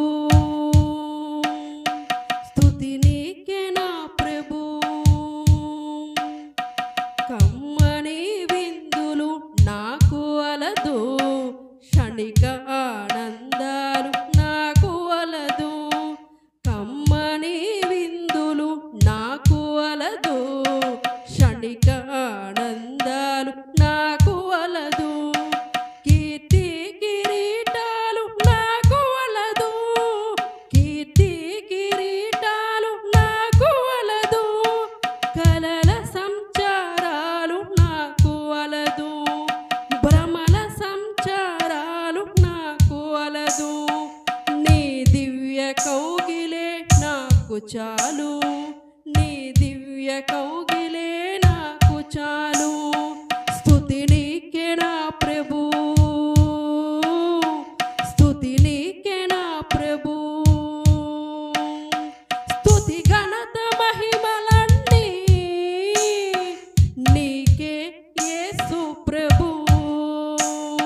స్తుతి ఘనత మహిమలన్నీ నీకే యేసు ప్రభు. స్తుతి నీకే నా ప్రభు, స్తుతి నీకే నా ప్రభు.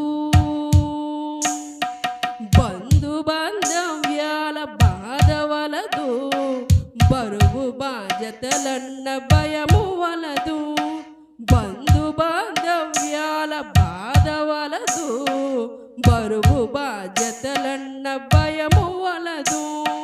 నీ మధుర బంధమే నాకు చాలు, నీ మధుర బంధమే నాకు చాలు. నీవిచ్చే భాగ్యమే నాకు మేలు, నీవు మెచ్చే కార్యం నాకు చాలు.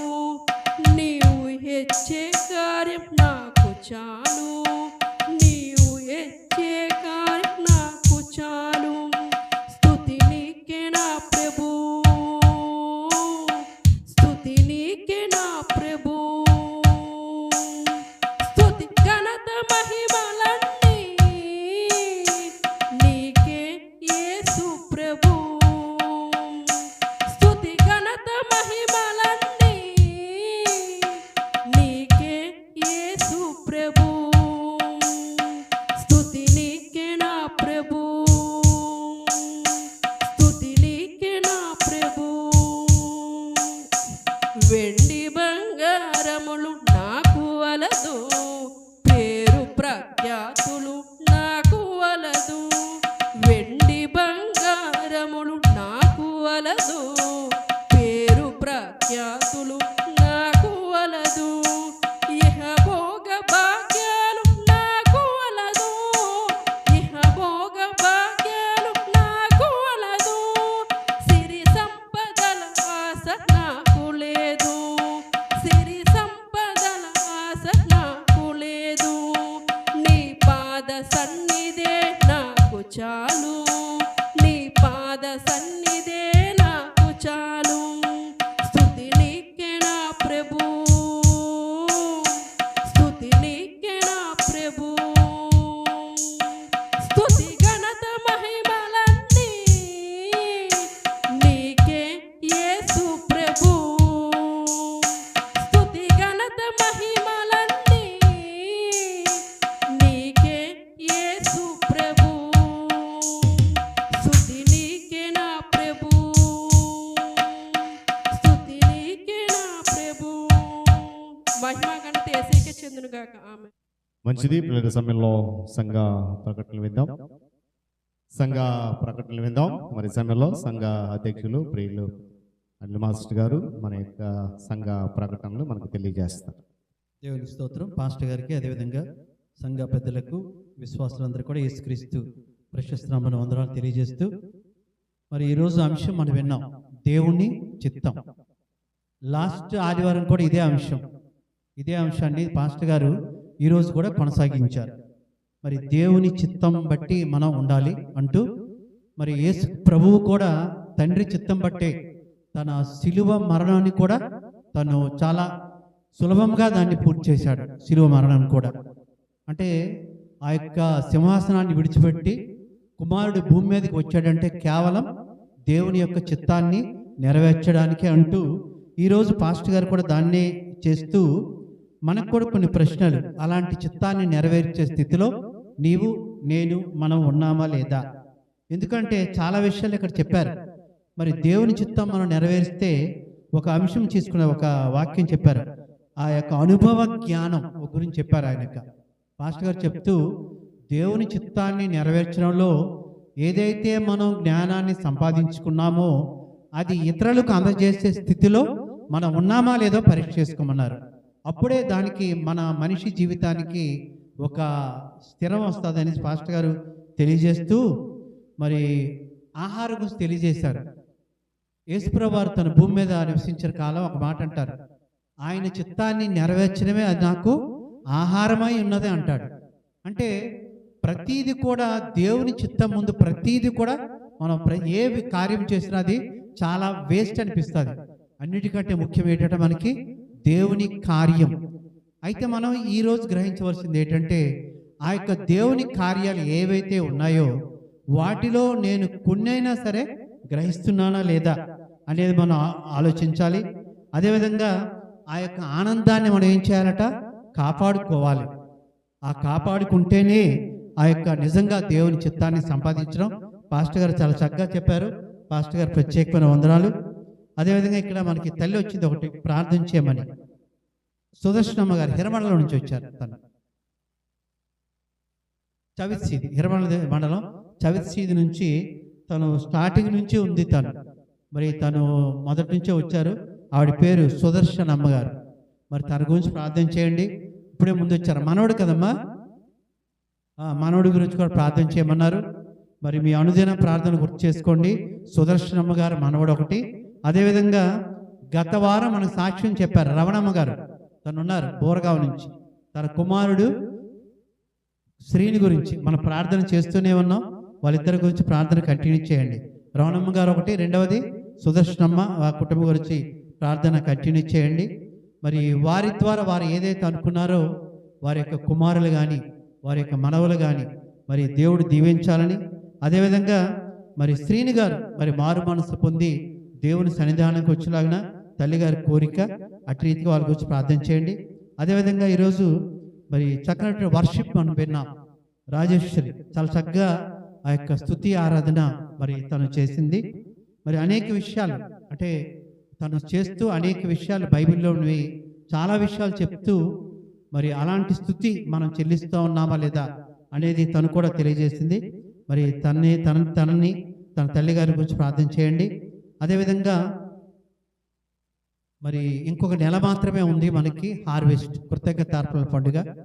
మరి ఈ నెల ఈ రోజుతో ఈ ఆదివారం అయిపోతుంది. వచ్చే నెల క్రొత్త నెలలోకి మనం ప్రవేశపెడతాం. ఆ నెల అయిన తర్వాత మరలా మనకి కృతజ్ఞతార్పణల పండుగ మనకు వస్తుంది. కాబట్టి ఎప్పటి నుంచే మరి స్పీకర్ ఎవరైతే బాగుంటుందో ఆ స్పీకర్ గురించి మీ ప్రార్థనలో గుర్తు చేసుకోండి. మంచి స్పీకర్ మనకి ఒక ప్రోగ్రాం చక్కగా రావాలంటే మరి చక్కగా మన కృతజ్ఞతలు చెల్లించాలంటే మరి స్పీకర్ అవసరం. ఆ స్పీకర్ గురించి మరి ఈ రోజు నుంచే మీ వ్యక్తిగత ప్రార్థనలు గుర్తు చేసుకోవాలని కోరుతూ ఉన్నాం. అదేవిధంగా మన మధ్యలో మరి రాజారావు గారు ప్రార్థన చేస్తూ ఉన్నాం. మరి వారి యొక్క మరి మహిమ మన మధ్యలో ఉంది. అదేవిధంగా తన గురించి ప్రార్థన చేస్తూ ఉన్నాం. మరి త్వరగా కోలుకొని మన మధ్యకు దేవుడు రాజారావు గారు తీసుకుని వచ్చేలాగా రాజారావు గారు కూడా ప్రార్థన చేయండి. అదేవిధంగా వచ్చే ఆదివారం మొదటి ఆదివారం కాబట్టి ప్రభు బల్ల ఉంటుంది, గమనించండి. ప్రభు బల్ల ఉంటుంది. సమయానికి అందరూ కూడా రావాలని కోరుతున్నాం. మరి ఎవరైనా రాకపోతే వారికి తెలియజేయండి. అదే మన మధ్యలో ప్రశాంత్ ఉన్నాడు, చాలా సంతోషం. మరి ప్రశాంత్ గత వారం ప్రయాణమై తన డ్యూటీ గురించి మనం ప్రార్థన చేశాం. క్షేమంగా మరలా మన మధ్యకు తీసుకొచ్చాడు. ప్రశాంత్ గురించి తన కుటుంబం గురించి కూడా మరి తను ఇటీవల మారు మనస్సు రక్షణ తీసుకున్నాడు. మరి తన ద్వారా తన యొక్క బంధువులు స్వజనులు వాళ్ళు కూడా మరి దేవునిలోకి రాగలుగుటకు మరి మన ప్రార్థనలు కూడా గుర్తు చేసుకోవాలని కోరుతూ మరలా ఏదైనా మీకు వ్యక్తిగత ఏదైనా ఉంటే మీకు తెలియజేస్తాం. ఎలాగా గ్రూప్ ఉంది, ఆ గ్రూప్లో మీరు చూస్తూనే ఉన్నారు. మంగళవారం ప్రార్థనలు, శుక్రవారం ప్రార్థనలు అంశాలు కూడా మీకు ఇస్తూనే ఉన్నాం. ఆ ప్రకారం మీరు ఫాలో అవ్వాలని కోరుతూ మరలా వచ్చే ఆదివారం మరలా ఇంటి స్థితిలోనే మనం కలుద్దాం. Thank you. అదేవిధంగా మన మధ్యలో ఇక్కడ కొన్ని కూడికలు ఉన్నాయి, ఉపవాస కూడికలు ఇక్కడ ఉన్నాయి. ఫస్ట్ ఈ యొక్క 3వ తేదీ శుక్రవారం, ఈ 3వ తేదీ అక్టోబర్ నెల 3వ తేదీ మొత్తం ఉన్నాయి. మరి ఉపవాస కూడికలని మనకు ఉన్నాయి. గురువారం, శుక్రవారం, శనివారం ఇవి వస్తుంది. 2వ తేదీ, 3వ తేదీ, 4వ తేదీ. ఎక్కడంటే స్థలము బొడ్డుమర్రి. యేసుక్రీస్తు ప్రార్థన మనకి దగ్గరే. బొడ్డుమర్రిలో ఉదయం ఉంటుంది, మరలా సాయంత్రం కూడా ఉంటాయి. మనకి రమ్మని దాన్ని మనకి ఆహ్వానించారు. మరి గురువారం ఏమొచ్చి మన్యం జిల్లా నుంచి పాస్టర్ పౌలు గారు వస్తూ ఉన్నారు అంటే వాక్యం చెప్పడానికి గురువారం. శుక్రవారం మరి సీది గ్రామం నుంచి ప్రియులు విజయరత్న బెహరా గారు మన తల్లి గారు మరి వాక్యం అందిస్తారు. శనివారం మరి మూష గారు సోమరాజపురం ఆయన కూడా వాక్యం అందిస్తారు. కాబట్టి ఇవన్నిటి గురించి కూడా మనకి కన్వీనర్ సాగర్ గారు, పాస్టర్ సాగర్ గారు మనకి, అదేవిధంగా మహంతి అమ్మగారు బొడ్డుమరి సంఘం వాళ్ళ ప్రేమతో ఆహ్వానాన్ని తెలియజేస్తారు. మరి గుర్తుంచుకోండి 2, 3, 4 తేదీ. అదేవిధంగా మరలా ఉపవాస పండుగలు అనే ఫాస్టింగ్ ప్రేయర్స్ 3, 4, 5 తేదీలు. ఇక్కడ ఏంటంటే తెంబూరు, మరి జేఎం మినిస్ట్రీస్ తెంబూరు నుంచి మనకు కూడా ఇన్విటేషన్ వచ్చింది. అంటే ఈ రోజులు క్లాష్ అవుతాయి, 2, 3, 4, అదేవిధంగా 3, 4, 5. కాబట్టి మనం ఏదో కొన్ని రోజులు అక్కడికి ఒక రోజు, ఇక్కడికి ఒక రోజు వెళ్ళేటట్టు మనం ప్లాన్ చేద్దాం. ఇక్కడికి ఏంటంటే ఇక్కడ కూడా మనకి వాక్యోపదేశాలుగా మరి కొత్తపల్లి నుంచి పౌలు గారు వస్తున్నారు, కనిత అబ్రహం పాస్టర్ గారు, టెక్కల్ నుంచి ఐజక్ గారు, మరి అదే టెక్కల్ నుంచి మాధురి ఐజక్ గారు మరి వస్తున్నారు. దానికి కన్వీనర్గా మన పాస్టర్ గారు పరమేష్ గారు తెంబూరు చర్చ్ వాళ్ళు ఇన్వైట్ చేశారు. కాబట్టి మరి 2 ప్రాంతాల్లో, ఒకటి బొడ్డుమర్రి, రెండవది తెంబూరు. గుర్తించండి, స్థలాలు వేరు, ఒకటి బొడ్డుమర్రి, 2 తెంబూరు. డేట్స్ కూడా మీకు ఏమైనా ఉంటే మీకు మళ్ళీ తెలియజేస్తాం. మరి అంతమంది వచ్చారు కాబట్టి మరి తెలియజేస్తా ఉన్నాం, తప్పక మనం వెళ్ళాలి. వెళ్ళడమే కాకుండా ఈ మీటింగ్స్ గురించి మీ యొక్క అనుదిన ప్రార్థనలు గుర్తు చేసుకోవాలని కోరుతున్నాం. Thank you. దేవునికి స్తోత్రం. మరి చెప్పబడిన ప్రకటనలు విన్నాం. మరి గడిచిన 2 దినాల్లో సేవకులు మరి పరమేష్ గారు, సాగర్ గారు మరి నన్ను కలిసి ఇన్విటేషన్ ఇవ్వడం జరిగింది. సంఘం అంతటిని కూడా వారు తప్పక ఆహ్వానించారు. నేనేమనుకుంటున్నానంటే 3వ తారీఖు శుక్రవారం ఉదయం బడ్డుమరి గ్రామం, అదేవిధంగా శనివారం సాయంత్రం తెంబూరు వెళ్తే మంచిదని అనుకుంటున్నాను. మరి అది శుక్రవారం ఉదయం బడ్డుమరి గ్రామం, శనివారం సాయంత్రం తెంబూరు. మరి తర్వాత 5వ తారీఖు మనకు ఆదివారం కనుక వెళ్ళటం అవ్వదు.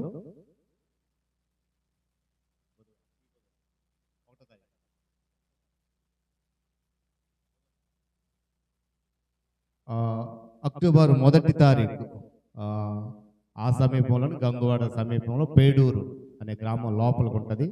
అబ్రహాం పాస్టర్ గారు అక్కడ కూడా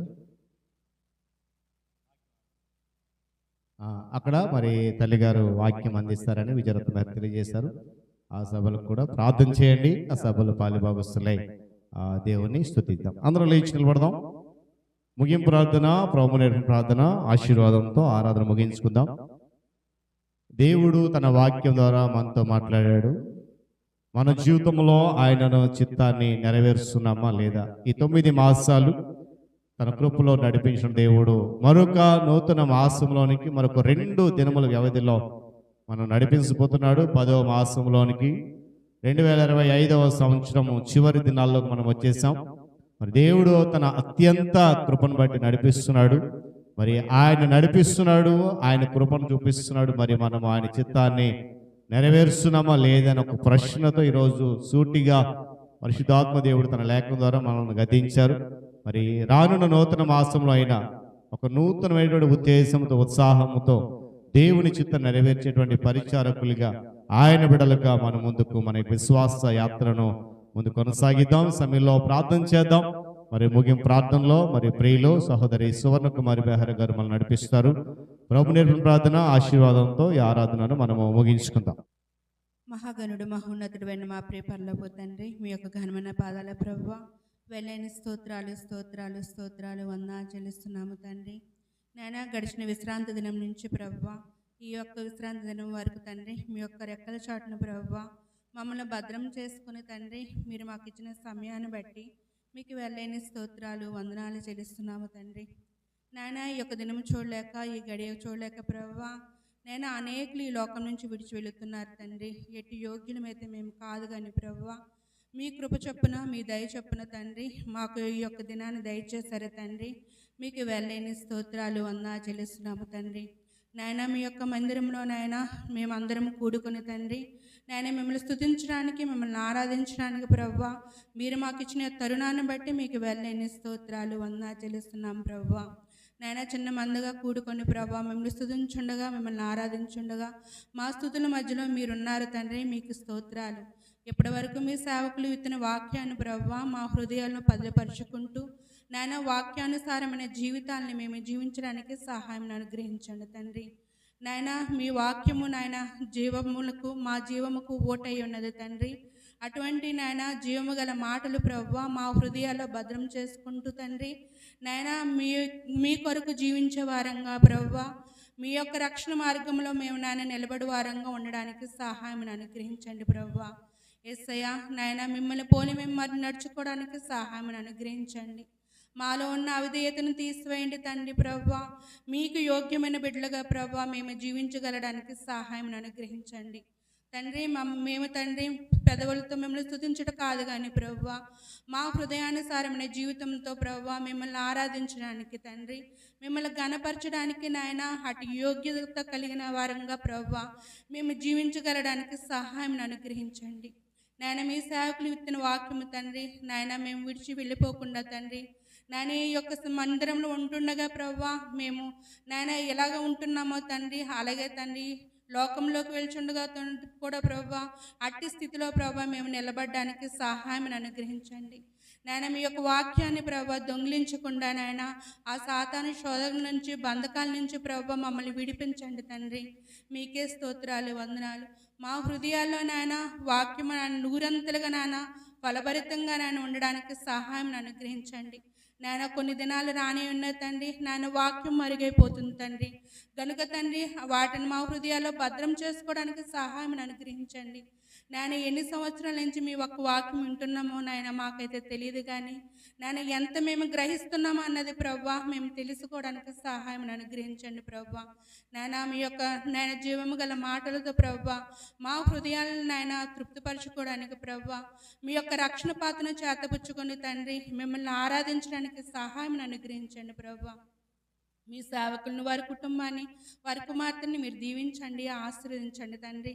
మా సంఘాన్ని సంఘ బిడ్డలను ప్రభువా వారి కుటుంబాన్ని మీరు దీవించండి ఆశీర్వదించండి. ఎవరైతే నాయన ఎటువంటి నాయన వేదనతో వచ్చి ఉన్నారో తండ్రి ఎటువంటి బాధలతో వచ్చి ఉన్నారో తండ్రి వారి హృదయాన్ని ఎరిగిన దేవుడవు తండ్రి ప్రభువా వారి హృదయ వాంఛను మీరు తీర్చండి ప్రభువా. అనారోగ్యంగా ఉన్న వారిని స్వస్థపరచండి తండ్రి. యేసయ్యా నాయన మీలో నాయన ఇంకను నాయన మేము స్తుతించే వారంగాను నాయన మిమ్మల్ని ఘనపరిచే వారంగాను తండ్రి నాయన ముఖ్యంగా ప్రార్థనలో నాయన మిమ్మల్ని గోజాడి ప్రభువా అడిగి పొందుకునే వారంగా మేము జీవించడానికి సహాయం అనుగ్రహించమని అడుగుతున్నాను తండ్రి. అలాగే తండ్రి నాయన మేము వెళ్చుండగా తండ్రి మీరు మాకు తోడుగా ఉండండి.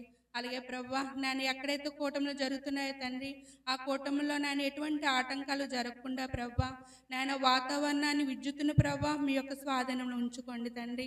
నేను ఆ వాక్యాలు ఆ కూటములు వస్తున్న ప్రతి ఒక్కరూ నేను ఎంతో కొంత ప్రభువా మీ యొక్క నేను వాక్యాన్ని విని ప్రభువా వారి మనసును మార్చుకొని ప్రభువా వారి ఇళ్ళకి తిరిగి వెళ్ళి ప్రభువా మిమ్మల్ని స్తుతించడానికి మిమ్మల్ని ఘనపరచడానికి సహాయం అనుగ్రహించండి. నాని ఉదయకాలం దినమంతు ప్రభువా మా యొక్క స్థుతుల్లో ప్రభువా మీరు ఆశనడి ఉండమని నా ప్రభు నా ప్రశ్న యేసు నామాన్ని అత్విన్నంగా బ్రతిమలాడి వేడుకుంటున్నాను తండ్రి. ఆమేన్. పరలోకమందున మా తండ్రి